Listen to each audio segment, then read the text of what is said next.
वो वापस नहीं आ सकता है।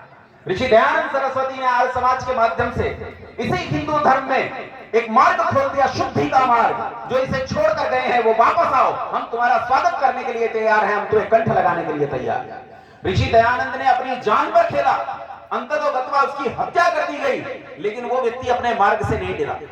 ये बहुत दूर दूर तक रेडियो लगे हैं तुम्हारे, इन रेडियो के माध्यम से जहां तक मेरी आवाज जाती, इस देश में जितने ईसाई और मुसलमान रहते हैं, मैं उन सबको आमंत्रित करता हूं कि आओ, ये सनातन धर्म बाप फैलाकर आर्य समाज के माध्यम से तुम्हारा स्वागत कर रहा है।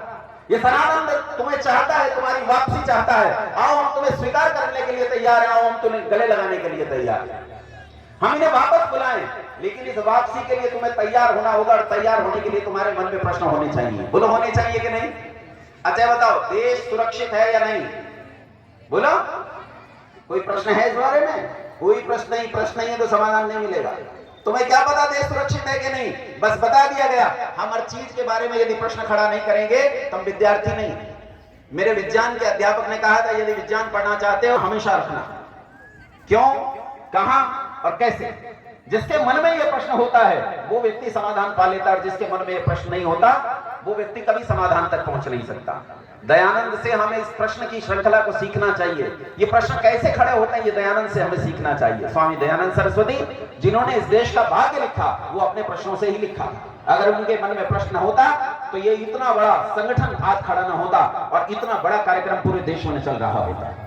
ऋषि दयानंद की विचारधारा ऐसी है कि एक व्यक्ति मुझसे आकर बोले, बड़ा भारी संगठन है उनका, इतना बड़ा संगठन है कि पूरे देश में आजकल उन्हीं का कब्जा है, मंत्री प्रधानमंत्री सब उन्हीं के हैं।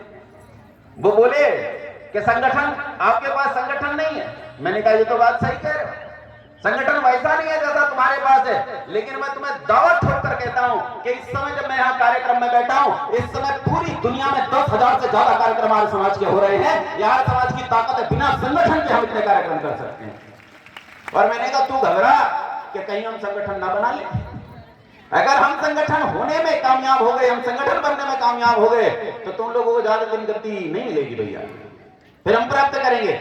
इसलिए तुम अपने मन में प्रश्न खड़े करो, इस विचारधारा को स्वीकार करो और संगठित होने का प्रयास करो। आर्यवीर दल तुम्हें इसी संगठन की शिक्षा देता है। आर्यवीर दल कहता है, संगच्छध्वं संपदत्